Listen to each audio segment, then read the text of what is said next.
Hi, you're watching Doug McCon of RealityMe.net. A friend of mine posted something on Facebook that I want to address. It's still trying to figure out why Doug McCon needed a table saw for a wax ring replacement. For anybody who doesn't want to watch an actual video answering this ponderance, I'll give you the answer right now. The too long didn't watch. Because I put so much effort into replacing the wax seal, I was going to reinforce the floor itself where the toilet sits. For that, I needed some scrap wood and I needed the table saw. I didn't actually do it. So,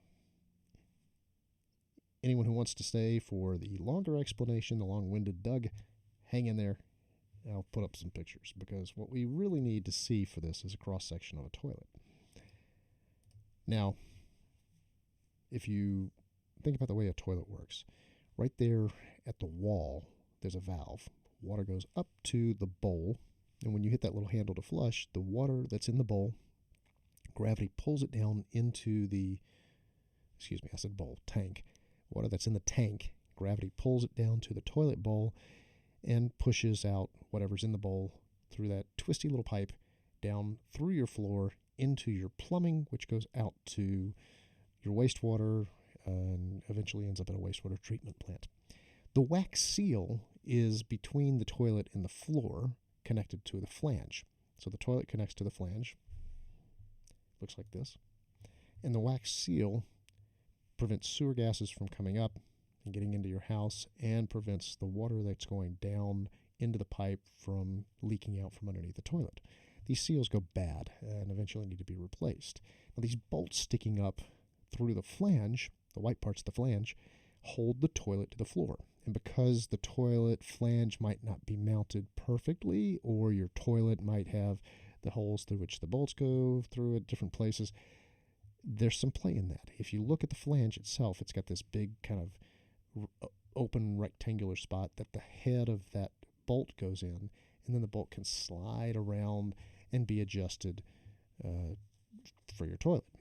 Now, of course, replacing a wax seal should be a 15-minute job.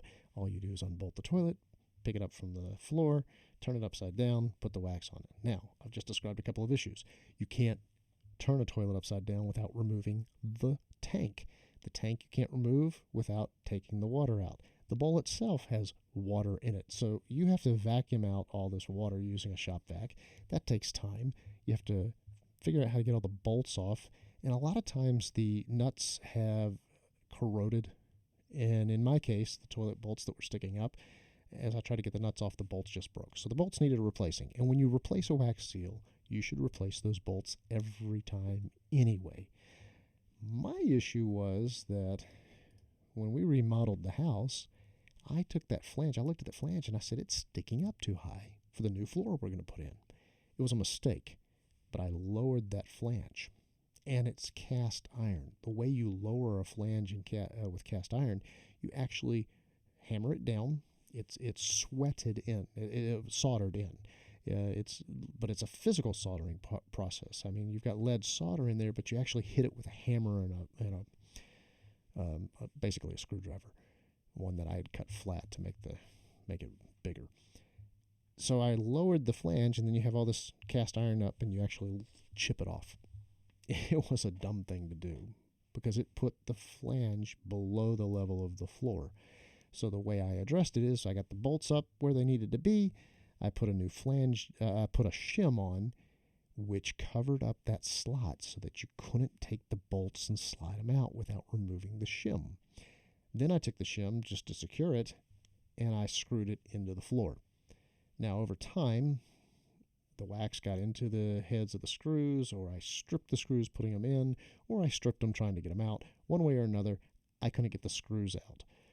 So I pulled out the heavy equipment, figured I'd slide a little pry bar under the screw, give myself some tension as I tried to use a drill to pull it out.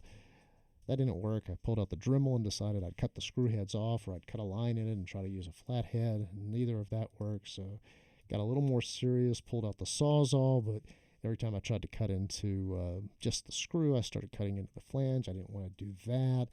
Things started getting serious. Things got real serious.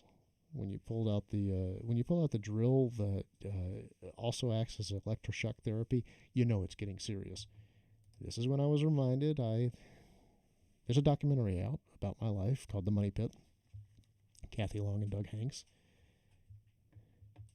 I started getting concerned about 8:20 at night. We were approaching 8:20 at night, and I was going, how am I going to actually have guests over for Thanksgiving when there's no functioning toilets in the house? The downstairs functions, but I didn't want my guests going to that one. And then that's when I pulled out the comment about the table saw, because I had done so much work at this point that I just thought I should go ahead and reinforce that floor.